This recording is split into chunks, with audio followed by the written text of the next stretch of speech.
Welcome to the Four Brewers Podcast. My name is John Holzer, and as always, I am joined by. Jason Harris on mute, like a failure to Zoom call. Like a Jason Harris goddamn on noob. Mute. He left his mic on mute. It's Jason fucking Harris. If you're talking, you're on mute. And Tim too. Yeah, Tim's here too. What a way to start off this show. The West Coast is on fire. It's fucking hot out.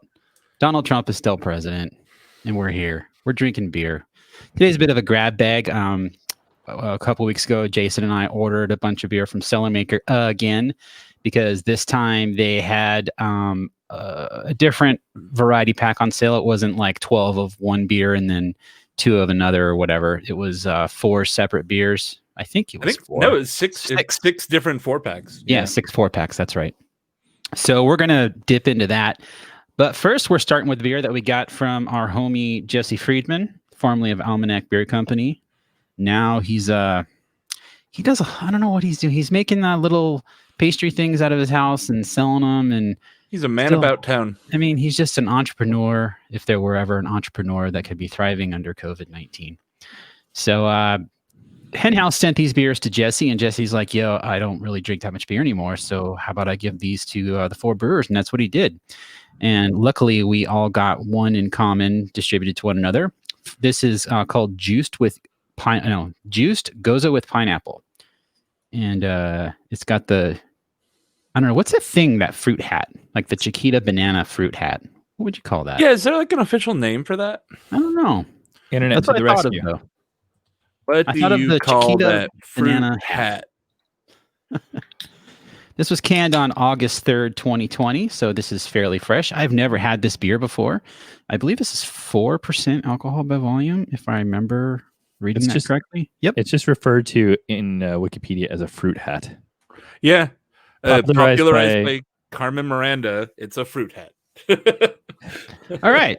Then it's a hen wearing a fruit hat. It's or a chicken. I love this. Label art is super cool. Hey, it's Carmen Miranda. Yeah, I got him.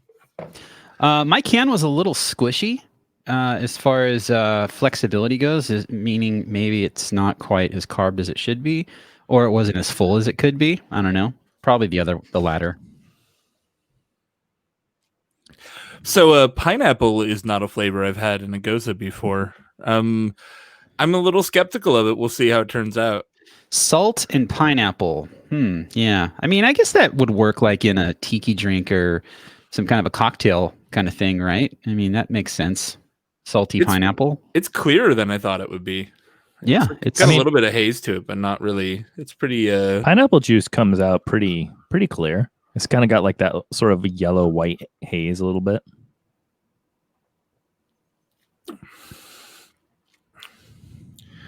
You know what? That actually works pretty well. The pineapple is not over the top. I thought this was going to be incredibly sweet and just crazy sweet, but it's actually just a tart with a little bit of sweet on the back, and the salinity comes through. This is really refreshing, actually. Yeah, first thing to hit was the salinity. I feel like I don't want to say it's too much or anything, but that was the first thing that hit, and then followed up by a little bit of the tropical kind of citrus from the pineapple. And now my mouth is like watering from the salinity. Yeah, but I think a lot of beers, they call themselves a fruited Goza, and then they lack that. And then they just taste like fruit juice. You know? For sure. So it's like... Yeah, it's almost like Goza's just there so they can put it in a category. You know what I mean? It's because it's not really a Saison. It's not like a blonde ale because it does have a slight bite to it. So they call it a Goza. Goza's kind of hype right now, too, as far as styles go. I mean, it's not like super hype beast, but it's a style that I think, especially with hard seltzers being a thing, I think Gozas kind of get lumped into that category too because they're low ABV and they're light and refreshing. Makes sense.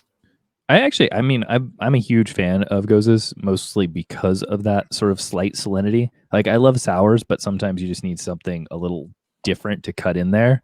And so it's always really interesting because I feel like it really enhances some of the flavors as well. This has kind of a rustic feel to me, as far as like on the flavor. Like, I get kind of this weird funk on the back end that I think is I haven't had a lot from Hen House, but I'm assuming it's like their house character coming through, like on the yeast or on whatever bacteria cultures they're using to make this goza. It works well with the pineapple. It adds like a rustic earthiness to that pineapple flavor, and it's not like it's not over the top like funk. It's just something kind of lingering. I'm really digging the salinity on this, though. It is heavy compared to other beers, but it's reminding me of like I've been on a Paloma kick for the last couple months. Oh, nice! And it's really reminding me of that. And now I'm thinking a Paloma Goza would be great. And apparently, Cigar City makes one. So, for those unaware, like myself, what's a Paloma? Paloma is tequila, grapefruit juice with a little bit of lime juice, and then some sort of soda. So, like, if you want to be the Bon Appetit website, then you like put in simple syrup and club soda. But if you're like a regular person, you just put in like Squirt or like whatever grapefruit flavored soda. Squirt, and then soda, a little, right? And then a little bit of salt. Mm-hmm. Okay, yeah, the soda squirt, not just a squirt of something. You put a little squirt in there. You can put a squirt or whatever you want, John. Have you been watching the second season of The Boys? Yeah, it's great. Put a little squirt of milk in there, just for Homelander. That's Homelander's weird. A creep. He's America's Superman. Anyway, yeah, that's really good. That's a fantastic beer. Me and Jason also have the Saison from Hen House, but we're not going to open that today. Actually, I may not. I think I had two, and I gave you the other one. Oh, okay. And I drank one before you had it. So I actually left these in my freezer overnight when I picked them up from you because I thought we were going to do them that day, and I totally forgot about them. And I mean, they're in cans, and not that cans can't explode, but they were fine. So I was saved by the aluminum. Maybe that's why it's squishy. Nah, because that would be like some kind of liquid loss. And, if it was a bottle, I could see it coming out of the cap. But, I mean, if you're going to lose liquid out of a can, you're going to see it come out from somewhere. And it's going to, yeah. I thought the same thing, too. But a can's pretty well sealed. Like, you're not getting through a can. Yeah. This is really delicious. So thank you, Hen House, Jesse, and Jason for muling it out here. So that's right. I'm really enjoying it. It's a little... The only thing I would say about this beer critically is the flavor is pretty big. So I don't know if it's a drink a liter beer just because the sour and the salinity would kind of weigh on you after a little while, I think. But yeah, I agree. I mean, I think that's a good thing in this case because I don't like to drink a lot of Goza, so I'd rather have a Goza with a little bit of an edge on it as far as the flavor profile goes than something that's a little, kind of restrained. I don't know, it is a true summer seeper. Yep, it is. So what do you want to do from let's go to Sabro first. Sabro? Okay. Let me go grab mine. Hang on.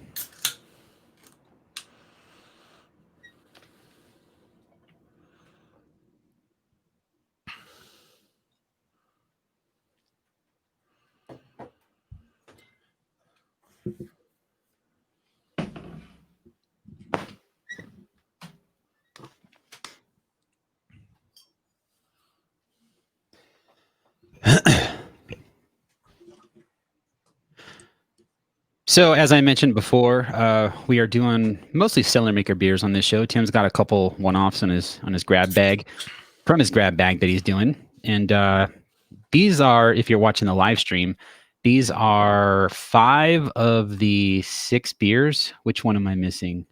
Mostrata was the other one, which we've already done on the show. Yeah. Yeah, you know why I'm missing it? Because I drank it all. That's why. Have you finished the whole set already? No, not the whole set, just the 4 Mostrata. Well, that's what I mean. You finished all the Mostrata already? That's awesome. Yeah. I mean, that was the first one I opened when I opened the box. It was like, yes, because that beer was so damn good. It was Mostrata, Chronic the Juice Hog, Wicked Juicy IPA, Double Mount Nelson, and then Coffee Vehicle, which is their porter. I think it's a rotating coffee company they do it with also. This one's made with Ritual Coffee. And Sabro, which is a very fun looking can. It looks like Sbarro or Sbarro. Yeah, see that pizza company. I was just going to ask if it was because it looks like a play off of their logo there. Yeah, it totally is the Sbarro logo. Yeah, the copyright police that are all over the internet would fucking go to town on a couple of these cans. Yeah. I mean, the chronic, the whatever. Chronic the dank hog or whatever the fuck. Yeah. I mean, I from that, I don't know. I know the specific people that do go off on brands pirating, trademark material. And I'm with them to a certain point, but I'm also like, just lighten up, man. Like, there's so much shit going on right now. And I get it from a business standpoint.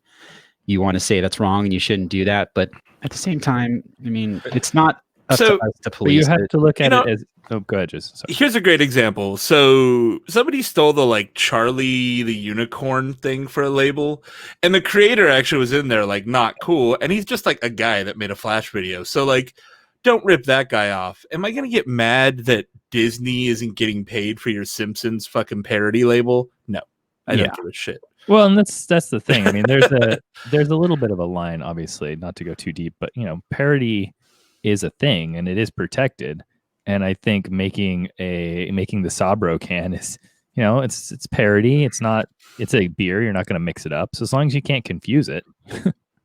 Yeah, looking at the Chronic Juice Hog can, like it's clearly, Sonic the Hedgehog. And I get it. You don't see Sonic on there. You see like a resemblance of like the platform from the level, like with the little loop in there. So I was going down the aisle at the Wawa and I see Sbarbro in a can, and I think to myself, finally a fucking pizza in a can.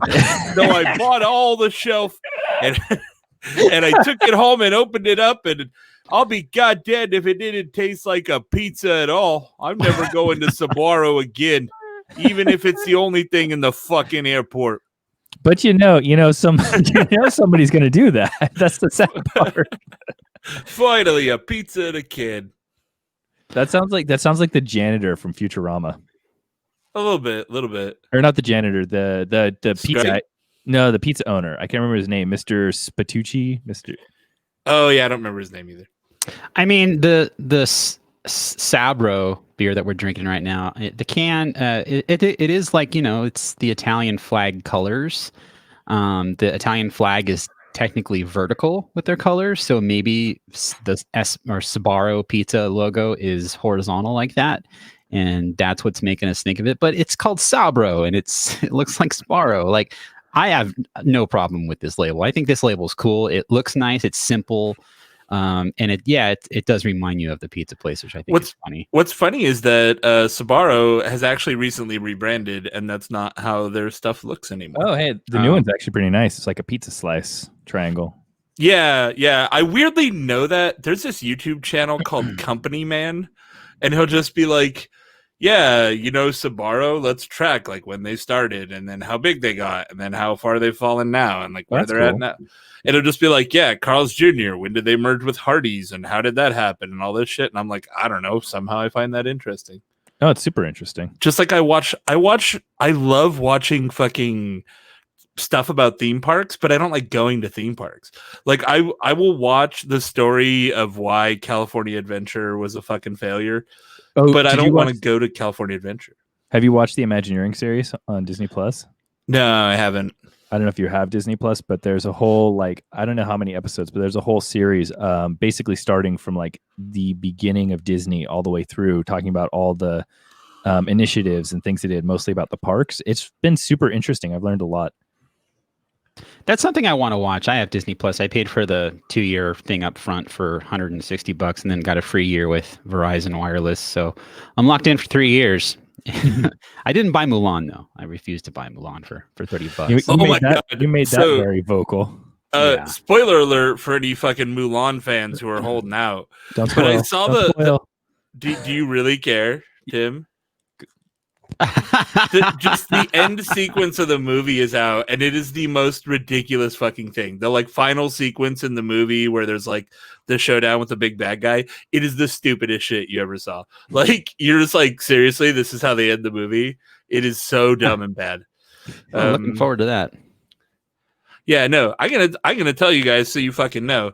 So the big bad guy goes to shoot a bow and arrow, Like again, earmuffs or whatever. Fucking Mulan fans who didn't watch it yet.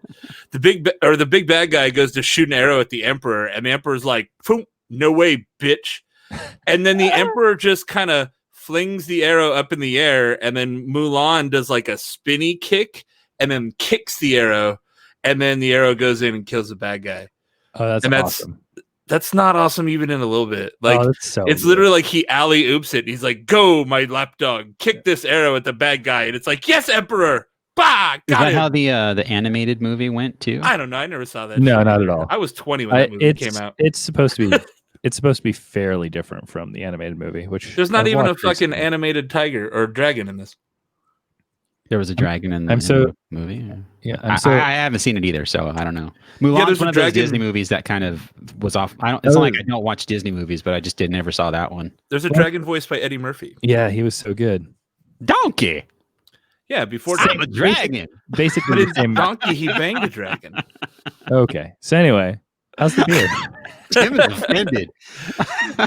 Tim is like, stop shitting on my beloved childhood film. He technically worked for Disney too, so I mean, that doesn't have anything to do with it. But. Oh God, just how dare you? It is. How dare you besmirch the trying to defend you in your love for Disney? I will say, really good. Sorry. As I say, I will say on that note, it is cool seeing in that the Imagineering series, the Imagineering office, and be like, "Oh, I walked through there. I walked there. I've been there." That was kind of fun. Yeah, I've been that way with like the Die Hard building.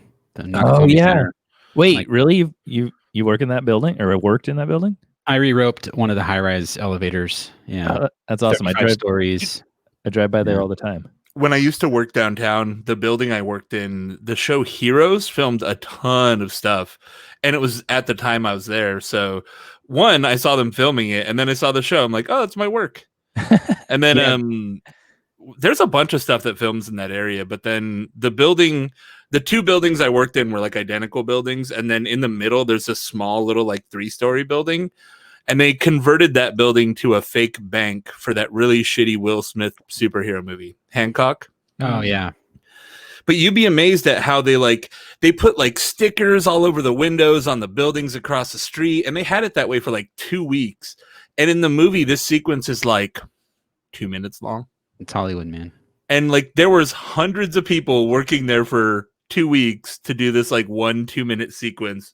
And I was like, no wonder movies cost $200 million fucking dollars. Yeah. Friend of the show, Jacob Talamontes, he posted a photo of the sign that's on, at the time when I worked there, it was called the Frontier Hotel, but the sign on top of the hotel says the New Roslyn $1 Million Hotel. It's a very famous facade in downtown LA. And when I worked there, it was a slum house. Like, our elevator modernization was them kicking off them modernizing the building to turn these rooms that poor people were staying in that were subsidized by the government into like $1 million lofts.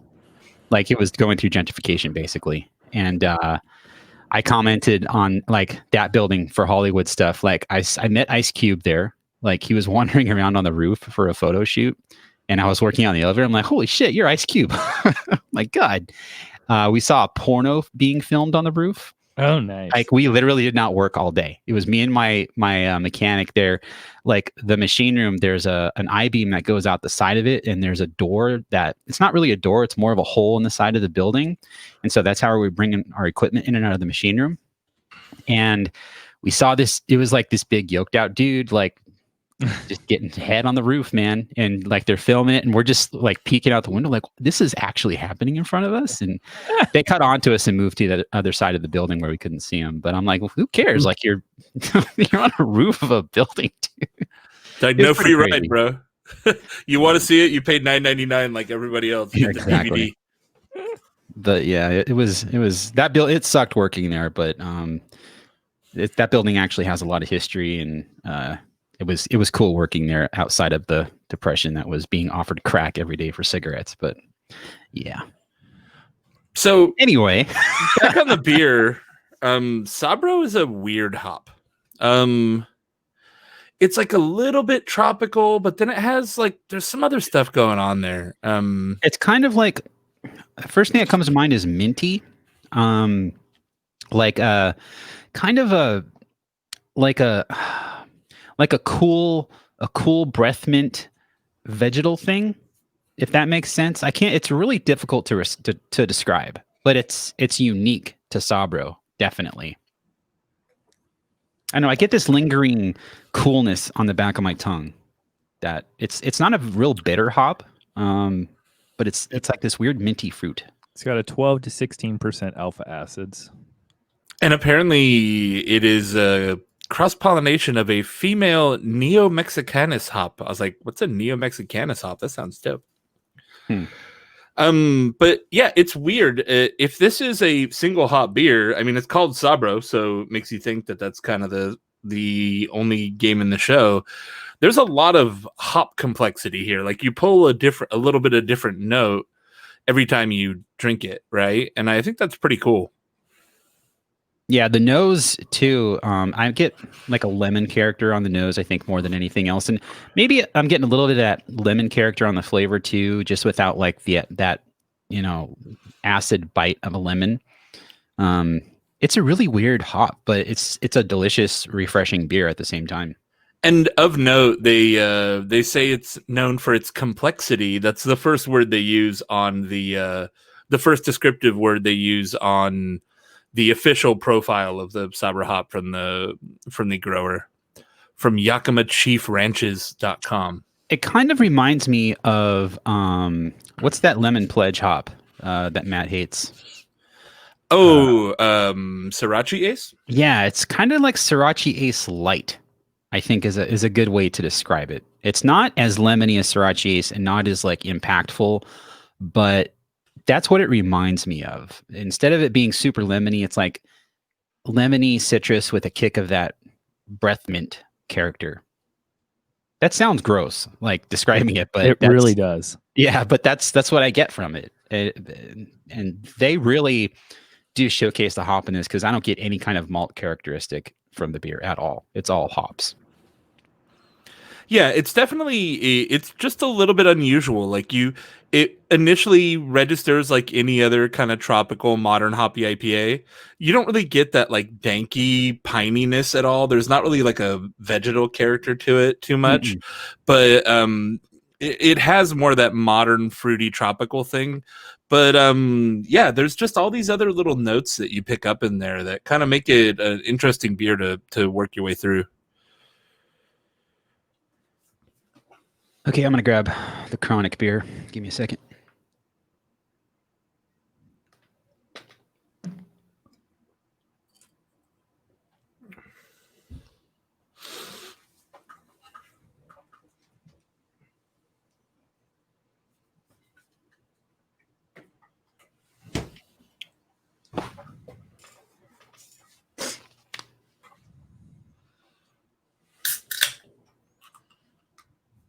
Tim, did you open your Chonk beer? Not yet. Still wrapping up this delicious pineapple goose. All right.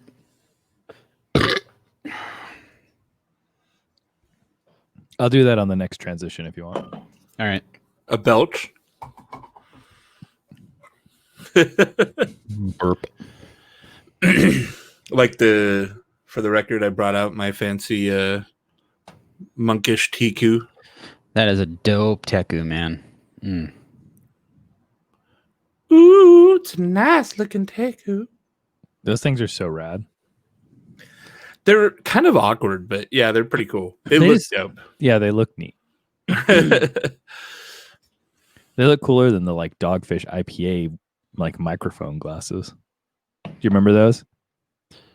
The microphone. Well, they had like a ribbed bottom, and then about the 3/4 of the way glass, up, yeah. they bowed out. The butt plug glass. Yeah, that's pretty accurate, actually. Yeah, I had a couple, but they were wafer fucking thin, so they broke. And I've had two different ones, and yeah, they just broke because they're the thinnest fucking glass I've ever owned. I had the Bell's glass, and I picked it up once too hard and broke it. That must have been real weird. It's delicate. Yvonne was next to me, and her jaw dropped. Not because I broke a glass, but she knew that was my favorite glass, and she's like, "I'm so sorry." Yeah, well, it was going to happen eventually. Worth noting, I did not know when we ordered this. This is a other half collaboration. Yeah, I saw that in the label. That's pretty cool. Yeah, beer we're talking about. This is Chronic, the Juice Hog. This is the next beer up from Cellar Maker, and yeah, this is indeed a collab with Other Half out of NYC. And what's the deets on this beer? I should have read up on this. It's a double dry hopped double IPA, 8.2%, and Nelson, Citra, Strata, Motueka, and Sabro. Sabro. Hey. And then there's been so many Sabros in the chat, by the way. I know. I love it. It's fun. You know, it's a fun, zesty enterprise. You know, you got to take the W's where you can get them in these trying times. Yeah, I'm not going to hate on it. I'm just going to embrace it and have fun. So it's going to be cool to experience Sabro. I can't say that now without thinking of Sabro as like a complementary hop or a hop used in conjunction with other hype hops. This looks like an Other Half beer, which is to say it's that very kind of light, white, milky, hazy color. Yeah. Mine on camera looks a little darker, but yeah, it's... And I'm curious because I think Cellar Maker avoids the traditional like London 3 and those other strains that kind of make the hop schmear sort of thing. Mm-hmm. And then Other Half is very much the other way, where I kind of think most of their IPAs kind of have one flavor to them. And I'm curious where this is going to land. Yeah, I just had a beer that Joe gave me, Joe Senegalia from Jow's Arcade on the YouTubes. He gave me a 4-pack of different beers. 2 were from Slice, 1 was from Trillium, the other I forgot where it's from because I haven't done a video on it yet. But the latest video I put up on YouTube is on Trillium Headroom, and it's hopped with 8 pounds per barrel of hops, which I read that and I'm like, oh my god, just like that's so much. And they use the same type of yeast that comes up really, really cloudy, almost, that kind of yeast slurry silicone look. And the more I drink hazies, the more I dislike that level of haze. It becomes more of a turn off. The murkiness. Yeah. I mean, it's a mental thing where it's like, okay, you kind of, you're gearing up for a certain flavor profile from that beer.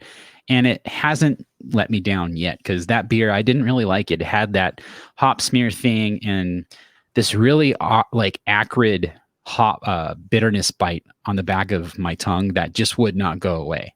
And it wasn't like a hop burn, but it was that hazy IPA weird bitter thing when East Coast breweries try to make a bitter hazy. And so yeah, this doesn't come off like that though. This has that Cellar Maker edge to it with that Other Half influence, which I appreciate. I haven't actually drank it. I've smelled the beer, and the hops do seem to keep the brightness that I like that you lose in a lot of hazy beers. Yeah, it's still schmeary though, definitely. There's also 6 hops in it, so you're gonna get kind of yeah. If you can pick one hop out of that lineup, I'd be fairly impressed. Yeah, I mean, super soft. I mean, it finishes fairly dry. Does it have almost that like grit mouthfeel that you kind of get, like that little bit of it's soft, but then there's a point where like the minerality in there starts to become, you kind of notice the mineralness in it. I don't know. Joe brought that up a little weird. He brought it up in one of his videos where he got that chalky character, but then he called it calcium chloride, which I think he meant to say like a calcium sulfate kind of feel, like that gypsum is what gives hoppy beers their like hop bite. If you have more gypsum in a beer as compared to calcium chloride, which will make it have like a softer hop bite.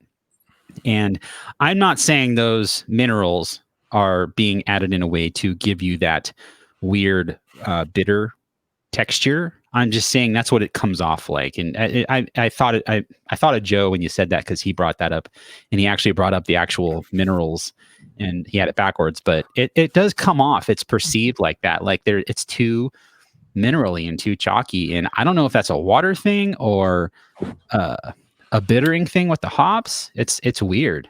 I will say though, this beer, for having juice in the name, is one of the first beers in a long time. It became the default, like, oh, it's so juicy, bro. But this is a very juicy beer. Like, this beer makes my mouth water when I drink it. It's weird. Yeah. Oh, dude. Those beers that I got from Joe, the 2 slice beers, talk about juicy. The first one I did was probably the closest thing to orange juice I've ever had in a very, very good way. Like, and exactly, I took my first sip and my mouth after I swallowed started watering. Like it was bizarre. And like I'm in the video, I paused because I'm like, my mouth's watering. I can't talk. It's very weird. And this beer definitely has that. I think I like this beer a lot better than I like your average hazy. I think cellar maker being involved means that it is more in the wheelhouse that I like. I think it's got a little bit more bitterness to it. I think the hops are a bit brighter and the character is still bigger, but it's still fundamentally a hazy IPA for the crowd that likes that hashtag juice. Yeah, and I agree. It's done really well, but I like cellar maker's normal approach a little better. Yeah, when we did the last cellar maker batch, everything was just so clean and crisp, and I don't know. It didn't feel like it relied on any gimmicks, so to speak. Not to say that all hazies are gimmicks, but I kind of was interested to hear your take on this because it seems like it'd be a nice melding of like, clean and crisp with the hype house. I think cellar maker does a good job of kind of straddling the line, right? Where they make beers that are like unfiltered hoppy beers. They have the visual and they have a lot of the mouthfeel, but they aren't that hop schmear. They're not that sweet. This beer's a little sweet. And again, it's really like it's right down the center of where it needs to be to hit that hazy IPA style. It's just I know cellar makers capable of making a cleaner IPA that's gonna be brighter and better. And so it comes down to personal preference. If you like the hazies, like you like the look and the texture and all that, then this is right up your alley. Me personally, though, like the more I drink different hazies, the more I like cellar makers take compared to like Trillium and other halves take. Slice, again, I'm bringing them up again. Their take on hazies is very much like cellar maker. Where's Slice out of? They're from Lincoln, California. Okay. They're I don't know, around a year old. But they like I drink their beers and I think of cellar maker. Like like they're on point. They are really good for being such a young brewery. So, but yeah, the more I drink hazies, the more I shy away from the super hazy, I don't know, milky looking hazies. Yeah. And this isn't that, but again, I think we're probably giving the impression that it's much more into that like traditional haze bro side than it is. It's a really good beer, but cellar maker is such a high bar, and I feel like the collab bringing in the other half influence makes it worse, in my opinion. Yes. Yes. I would rather it just be a cellar maker beer. It's right at that line where you don't want cellar maker to cross, because then it's like, I'm just not going to buy this because it's too much. And I think cellar maker knows that. And I mean, they collab with other half. This is what you're going to get. Like, and that's, and I mean that in a positive way. I personally wouldn't buy this ever again because it's just too much for me. Yeah, it's a little bit too thick, a little bit too sweet is really the big thing too. There's just like a residual sweetness on the palate that I'm not a big fan of. Yeah.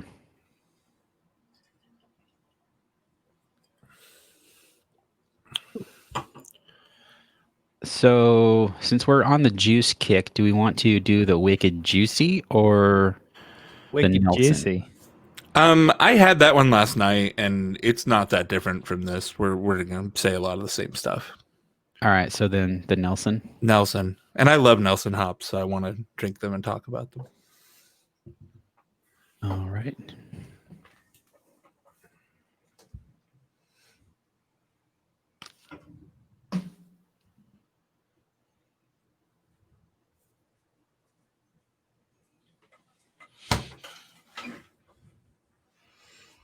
Look at Jason, the only smart one in the group who doesn't have to go anywhere to get his beers. Dude, this is the best investment I made in my life. Honestly, I have an old Keyser, like a keg freezer that I had made with taps and stuff on it. And that was what I've been using for beer storage. But it's pretty shitty for putting like 6-packs and stuff in. It ices up on the side. And I basically have retired it now that I have this. So that's awesome, though. I can't move mine closer. You guys know what it looks like in here. There's no way it would work being close to me somewhere. I just grab all the beers and let them slightly deal with it.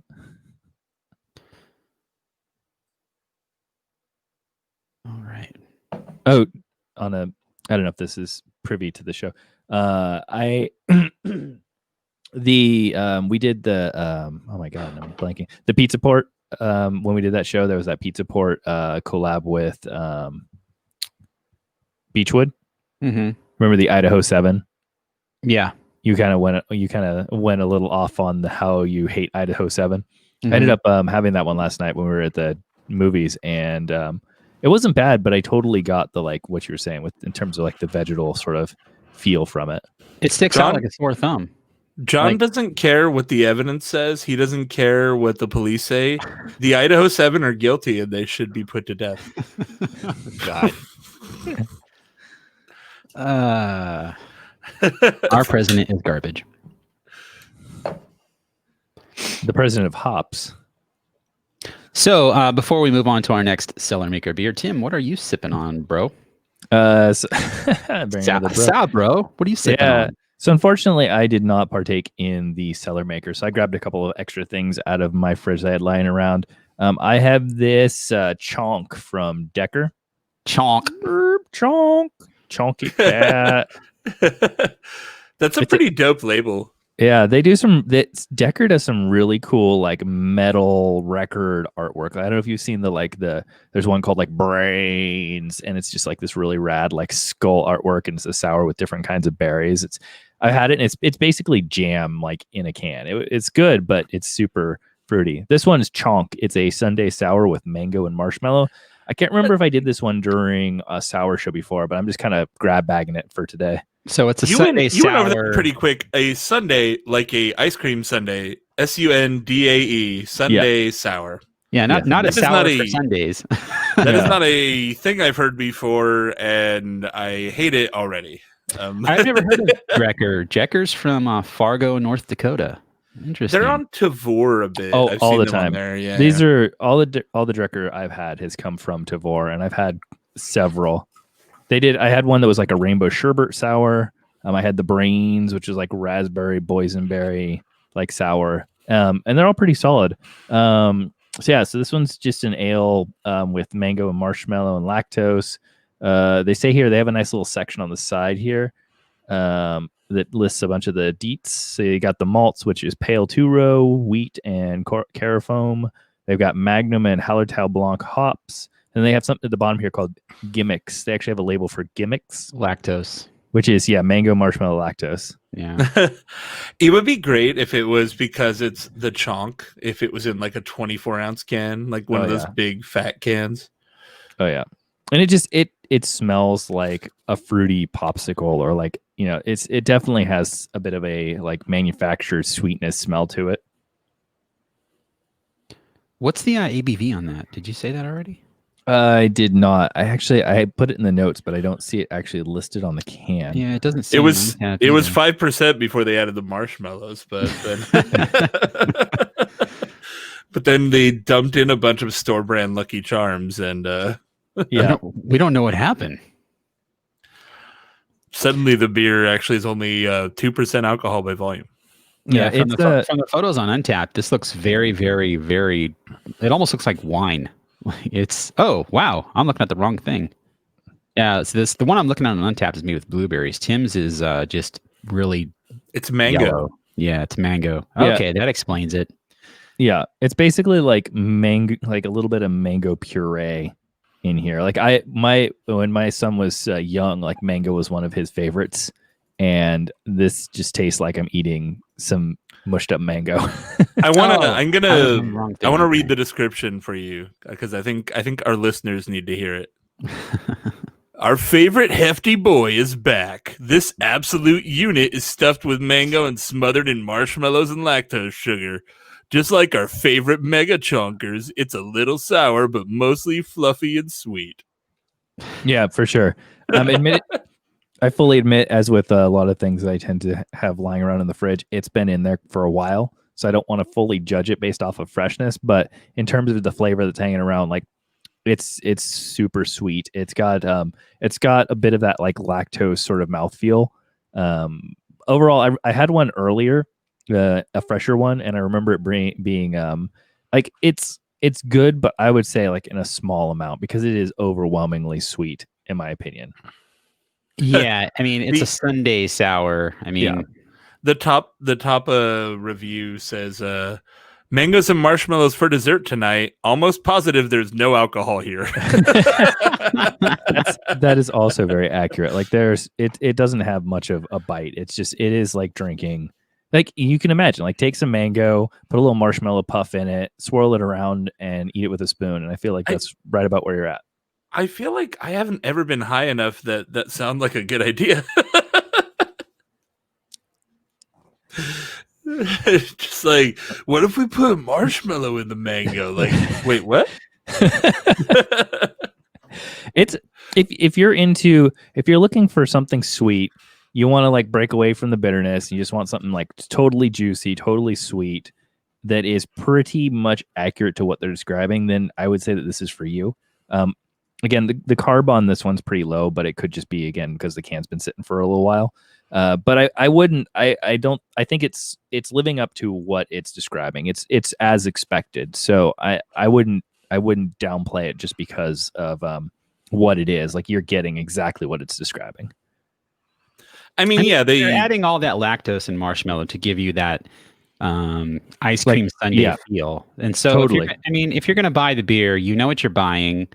I assume you know what you're buying. And they've got to deliver. And I'm not going to criticize it for being what it is because it's very intentional. And it's like the pastry stouts of sours, you know. Yeah, that's what it is. Oh, that is extremely accurate. And I would say like definitely check out Drecker if you see it around, or you can pick it up on Tavour for a decent price because it's really interesting. And they're all so far everything that I've had has been so like. Well, the rainbow sherbet sour that I had wasn't too thick, but like the brains and this, they're definitely they own up to it. I just feel like, not having GABF this year, so many of these breweries, it would be just so overwhelming as far as like these fruity, sugary beers go. Like all the lines would not, like Dogfish Head would just be a normal brewery, and Drecker and places like that. What's the other one that miscalculated the ABV on their beers? 450 North. Yeah, 450 North. Like they're going to get the lines just because of the internet hype, and not the Beer Geek hype. It's just like the Untapped hype. Yeah, for sure. This is something that I would say is like it's definitely a sample or half pour. I don't know that it's a full pour. I probably could not finish a can of that. That's just too much. You're looking at what, 500 calories in that can? Fuck, probably. That's a meal right there. So yeah, Jason and I have moved on to another beer from Cellar Maker. We are drinking Double Mount Nelson. This is a double IPA. I want to read the description on this one too, because it's another fun one. Go for it. Ask yourself this question. How much Nelson can I handle? Oh, if your answer is as much as you can give me, then you are ready to climb Double Mount Nelson. There you go. That's amazing. That's the best description I've heard in a long time. Right? I was like, fuck yeah. This beer is ready. Pretty damn clear. There's a little bit of haze to it, but otherwise it's pretty clear IPA. Yeah, I think that haze is just like a natural haze from the massive amount of Nelson hops they're adding to the dry hop. Makes sense. You're going to get some haze from dry hopping a beer that much if you're not filtering it or I'm the only person in the world that gets orange out of Nelson hops. When I smell Nelson hops, to me it smells like orange juice. I believe Joe always gets blueberry, and I have yet to get blueberry from Nelson. I believe he gets blueberry from Nelson. I could be wrong. But you know what the smell of this reminds me of?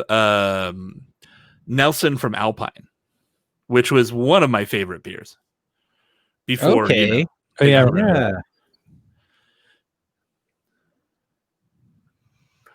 I think Nelson can tend to be diesely and kind of hot, and this isn't. It just has that like tropical, juicy sort of, again, like it's like a tropical orange juice to me is where I'm really getting out of it on the nose.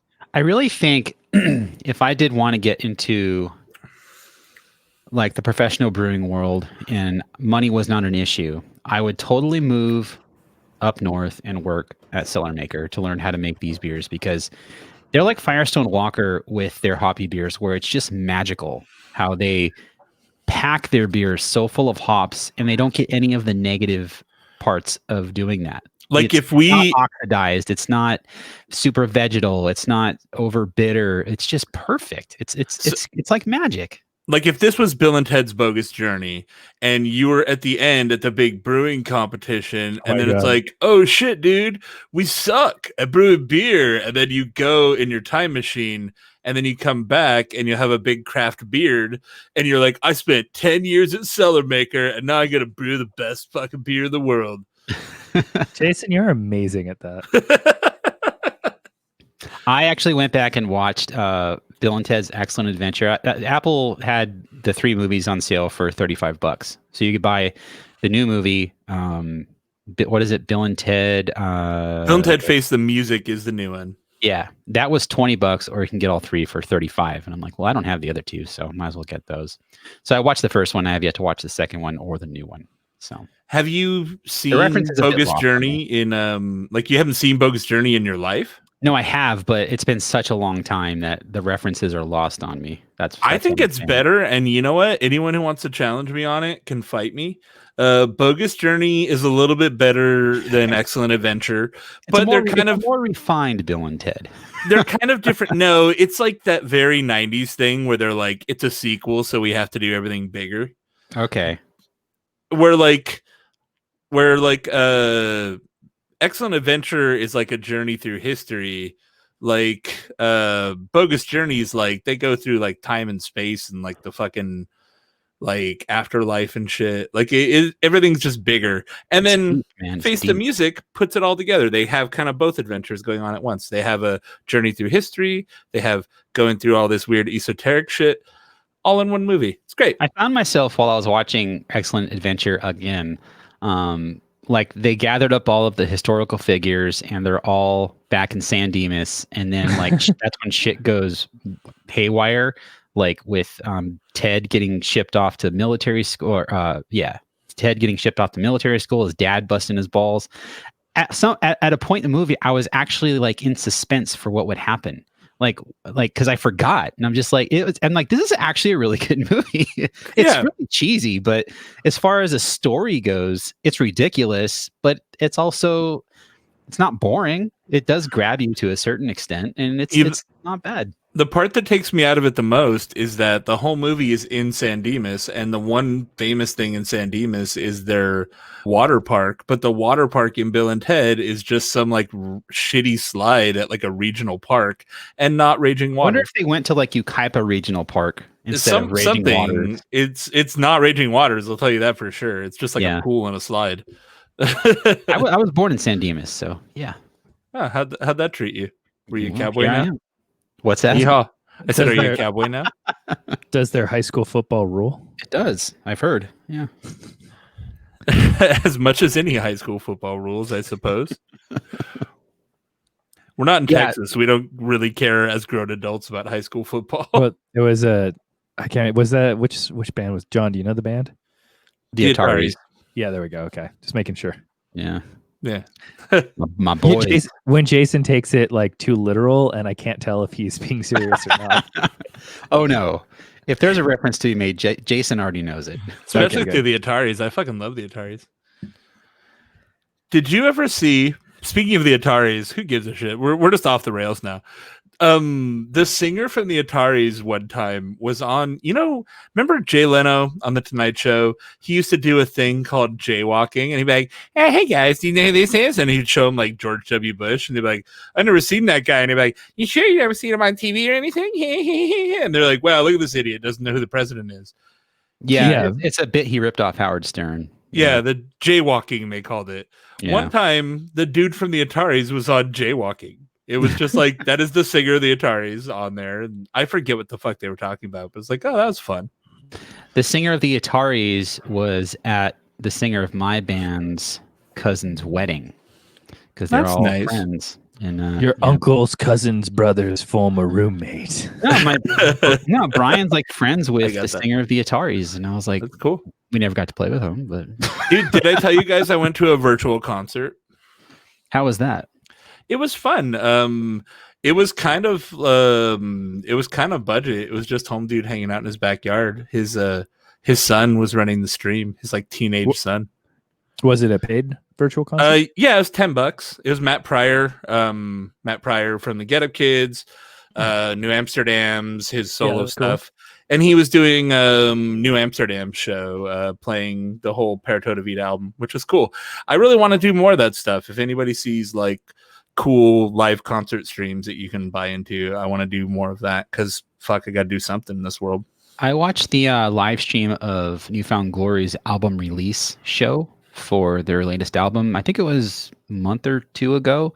I actually got off work early so I could actually watch it live, and they were in it's a special sound stage that I guess was created just for COVID times. Like that's how they started it, and like we're gonna have concerts here, and they were one of the first bands to do it, and it was pretty good. The first 5 minutes, like the first song was choppy as hell because like everyone was just rushing in, and you couldn't. It was just bad. But once you got into like the second and third song, everything was nice and smooth, and it was weird and depressing, but really good because I think they're a great live band. And I would do it again. Metallica just did one that they filmed. I forgot where. They Metallica it. It was at a winery somewhere, I think. You know what? It wasn't live, and that's a big problem. It was pre-recorded, yeah. And you had to pay $115 to go to a drive-in, and I'm just like, guys, just to watch a movie. To watch a movie of Metallica, not a live show. But an edited movie, like no thanks. Well, early on in the new times when things were really super shut down. I don't know if you guys know Andrew McMahon, obviously Something Corporate, and Jack's Mannequin. He did a live show. I think it was a mix of Jack's Mannequin and Andrew McMahon in the Wilderness. They did a live show, like a live drive-in show in Anaheim, I think, or somewhere in the OC. And they broadcast, and I think it was like $12, but it was actually really well broadcast and really cool to be able to watch. So it was like a live stream of a live show. And I mean, that's obviously going to the extreme. And I mean, there have been platforms. It's crazy seeing also like the tech innovation, because there have been platforms popping up specifically for selling tickets to live stream shows. And the Matt Pryor one was on a service that was just for that. Yeah. And my wife is like, she's all about live music. Like music is her soul, and like going to concerts and everything is just like what feeds her. And so obviously that's been real shitty. Like we had tickets to like 3 or 4 shows that obviously all that didn't happen. And we were talking about it, and it's like, seeing a live stream of a band, it's like, it sucks, but at least it's something. At least there's somebody playing and, alive out there. It's kind of fun for me. One, I could be like, I know these songs, but I don't listen to these songs every week. So you know what? If I have Genius up on my other monitor and I'm just reading the lyrics to sing along, nobody can judge me. I have my fridge full of my own beer right here. You're not paying $12 for a PBR. That's right. Yeah. And I mean, I guarantee once we can actually go back to having concerts sometime, that this COVID-19 forced a new revenue stream, I think, for the music industry for streaming concerts live. in tandem with the actual live concerts. Because there's a lot of times where I want to say 2 or 3 times where I've bought tickets for a concert, but it's in LA, and I'm like, I don't want to go to LA. Like the night of, I'm just like, I don't know. I'm not I think go. for old people like ourselves, like when you're 25, you're just like, fuck yeah, I'll get there 4 hours early. I'll sit on the street, and then, but like, yeah, I'm old. I'm like, I don't know if. But if I could just buy the ticket with the option of either going to the show live or seeing it at home, then that's cool. Because if those same shows, I could have just said, you know what, we're not going to go. Let's just go to the website and watch it. And it's not going to be the same experience, but at least you got to see the show, you know? I will say the one I saw was like a one dude thing with a guitar. So it felt very cool because it was like small and it was a thing. It'd be weird to see a band, I think. It just depends on how well the audio quality setup is. Like, yeah. Excuse me. I mean, it's like any show. They're miking everything, and you take it off the board, and that's what you get. Yeah, but I guess at that point, it just depends on how well it's mic'd and everything. Like, if you got a good mic setup, then that's great. But for example, obviously, like there was the new, like Bright Eyes has their new album out, and they did a really they did a little bit of a live stream of a few songs, but it came across very like Zoom like, but the catch was that, like, they had 2 people in Omaha and 1 in LA, so it's kind of cool. I'm curious, like the technological side of how you get all that together. That's weird. I don't know how to sync all that up. Like, I don't know how they do that with latency. Like outside of, I've seen the videos edited after the fact, and it's very clear that they like each filmed their tracks and then somebody edited it together. Yeah. So, how's the Nelson, guys? Did you climb the mountain? It's really fucking good. It's the best beer we've had today. I have seen the mountaintop, and it is good.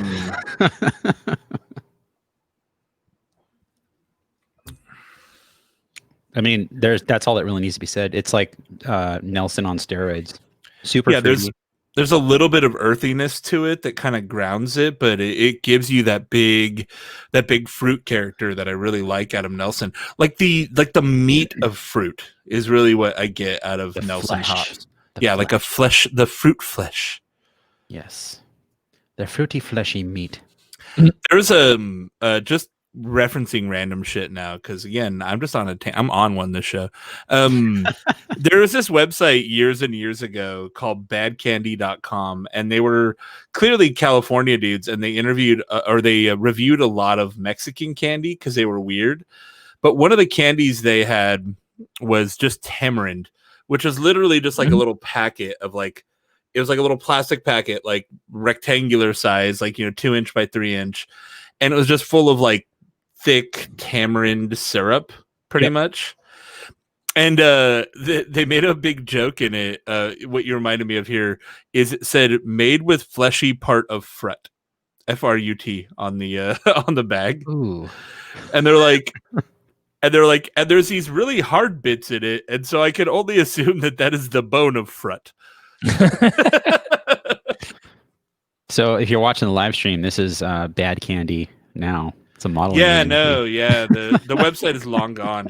They had a tank rolling through here and a Humvee, and now there's women posing on okay. Yeah, no, this is like candy. 2000 era internet. It is no longer there. You know what? I just found the original URL, and now it's the website all about Kratom. About what? Look, man, that's a whole other rabbit hole. It's like some weird thing that's like a kind of legal, like druggy thing, and like it's like people who are trying to kick heroin will have Kratom, and I don't know, man. I try not to go down that fucking road. Your cat. Loud cat. But no joke. So I try to save a little bit of these beers so Sarah can have them, and I'm kind of thinking I want to drink the rest of this Mountain Nelson myself. Regretting that decision. I do have 3 more, so that's good. Yeah, so overall, Cellar Maker, again, I'm going to stick by my original statement. I think they're the best West Coast brewery in the game right now. We have another beer from them. I don't think we're going to open it, but they had a coffee porter they did with Ritual Coffee. that is fantastic. I mean, just to quickly summarize it, it's all the good parts of coffee with none of the bad parts. Like there's no like roasted pepper character or, any of that nonsense. It's just dry, drinkable, and full of coffee flavor and aroma. I would love to hear from if any of our listeners are like in the Bay Area and you like get Cellar Maker all the time and it's kind of old news to you. I wonder if they feel the same way about like Beechwood or El Segundo that we do about Cellar Maker, because for me, when I have Cellar Maker beers, they feel like they're special beers. Like they're really good to the point where it's like, this isn't just a good beer. This is a special beer. This is like, oh wow, I haven't had anything like this in a while. And they make your ears perk up. And for someone who tries a lot of IPA and a lot of hoppy beer, every time I try Cellar Maker, I'm glad I tried it. And they're one of those breweries that like you see them on the list, you order it, and I'm very, very rarely disappointed with what I got. Mm-hmm. And I'd be curious to see, maybe it's just availability because I don't get them that often. And maybe if, I got Cellar Maker all the time, I'd feel the same way about El Segundo or somebody, right? But these are just special goddamn beers. They're really good. Yeah, like I said, I stand by my statement where I think they're making some of the best beer in the world right now, especially the hoppy stuff. But it's all about what you have access to. And I see what you're saying about like El Segundo and Beechwood. Yeah, those are also world-class breweries. And they're on the same level as Cellar Maker, definitely. But we have access to them all the time. And, we're always looking for something outside the market, something that's new and different. And I'm sure it works the same way for people up north who have Cellar Maker on shelves all the time, looking for stuff from Beechwood and El Segundo. So.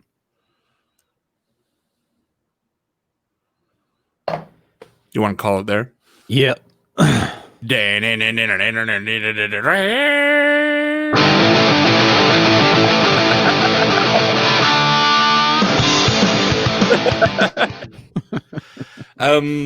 right, Zach coming in with a hot opinion though. North Park is the king of IPA right now, in Zach's opinion. We still are cutting the show at the end there, right? I'm gonna stop recording. All right, we're just talking shit now. This is a post show. You can stop recording, yeah.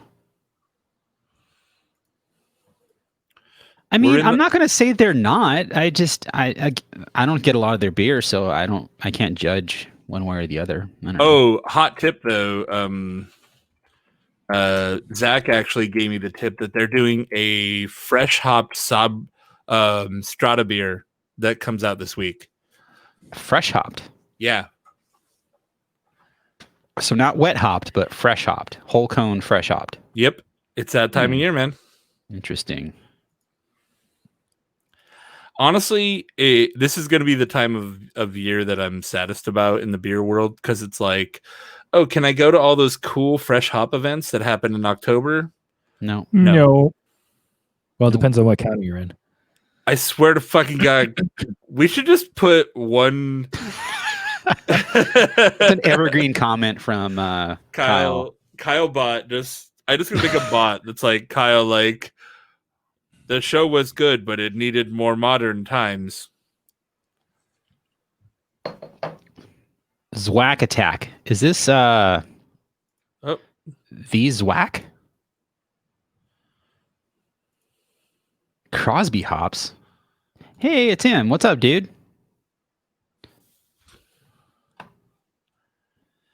He's in Arizona now at Arizona Wilderness, I believe. Am I right about that, Zach? Or Eric? Sorry. Yeah. That'd be him. Formerly of Taps. Formerly of Left Coast, I believe. And formerly of Beer, and More Beer, where I bought stainless steel fittings from him for hundreds of dollars. That's quite a trail of breweries to work at. Good dude. And he worked at Packing House, too. Hey. After Matt left, I believe.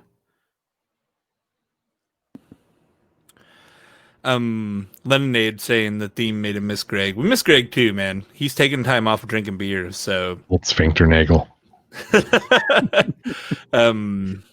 It's a big nut. He's here in spirit. That's right. We just gotta get a couple more Nagel sound drops and be like, all right, he's back. Stay zone.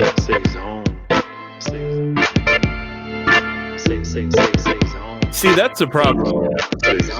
You're too responsible with the soundboard. You got to be me where I'm just throwing dumb shit out there left and right. Well, that's why I gave it to Greg, because leave it up to me, and I'm gonna be bad at it. John's gonna NPR the shit out of this podcast.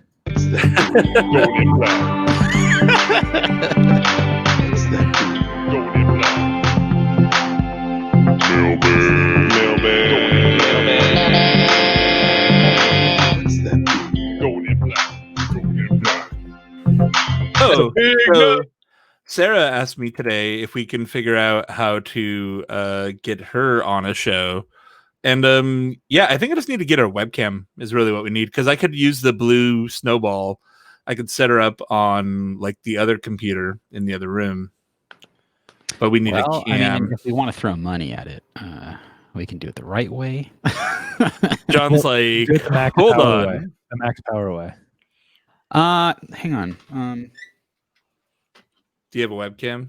He has like 6 of them, remember? That's true, yeah. I forgot about that. I have an extra Logitech C920, whatever it is.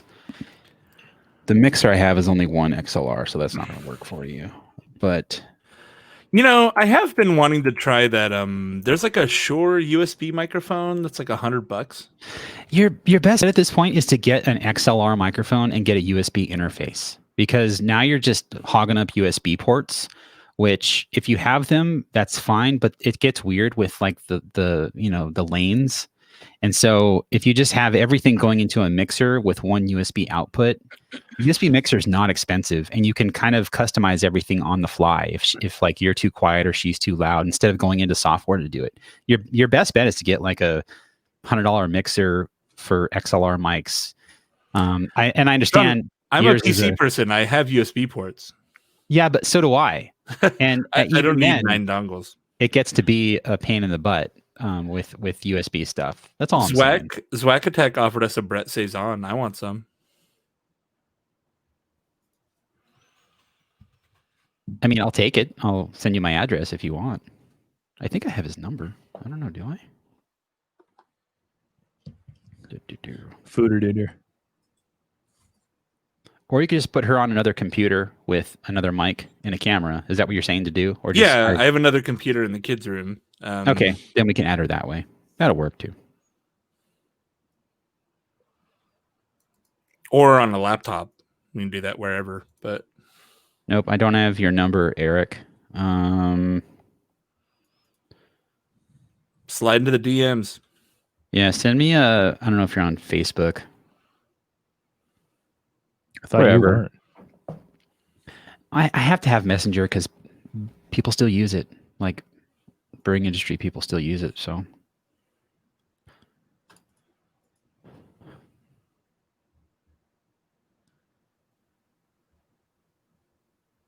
apparently it's fooder fermented.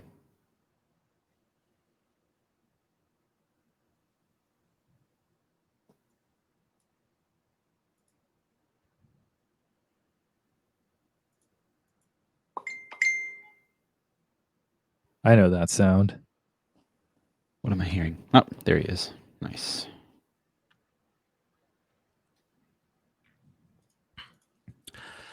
That was the one. The SM58 was what I saw people recommending on the podcast subreddit. You cannot go wrong with that microphone. It's a great microphone. That's like the microphones that are on stage for shows and shit.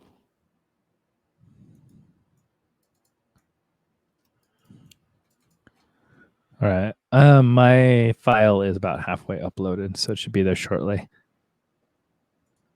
I'm going to bounce from this, but let's try and figure out what you guys want to do next week, like by tomorrow.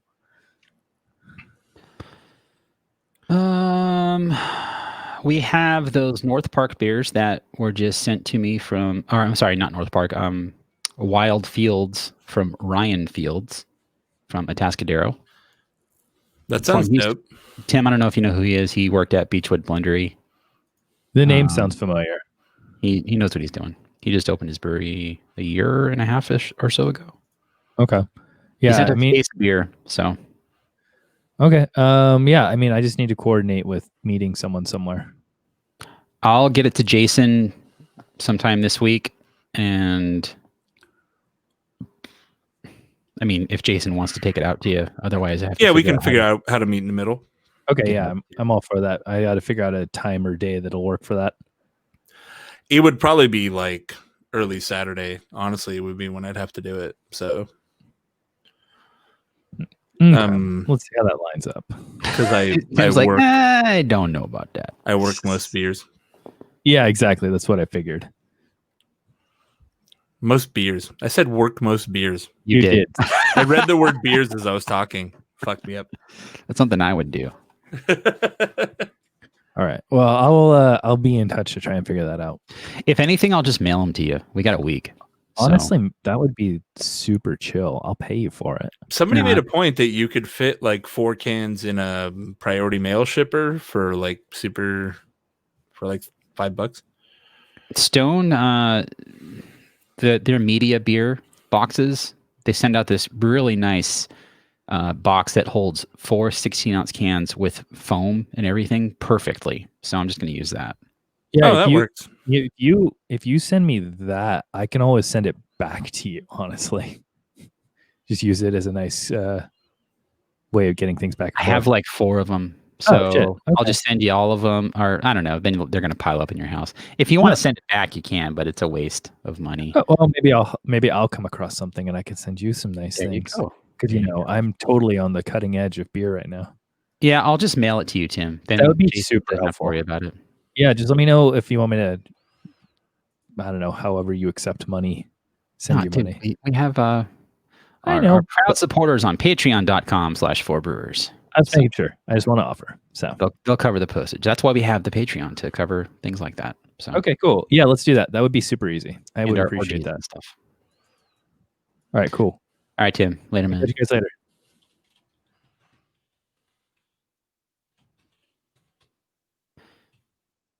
So going back to Eric, going to have a German Pils at Arrival, Pivo, and STS coming out in 2 weeks. I mean, if you want to wait and send those beers too, I mean, we could just do a bunch of your beers in one shot. You'd have to send like 3 or 4 out of each, which is pricey, in which case we'll pay you to do that. Like, we have no problem paying for the beers. So.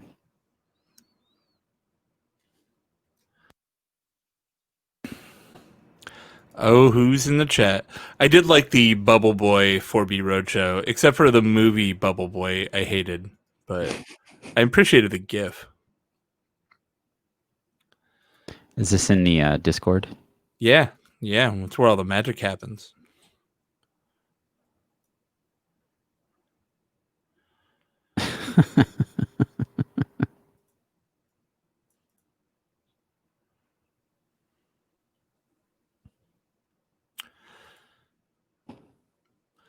Well, want to wrap this one up then, old mate?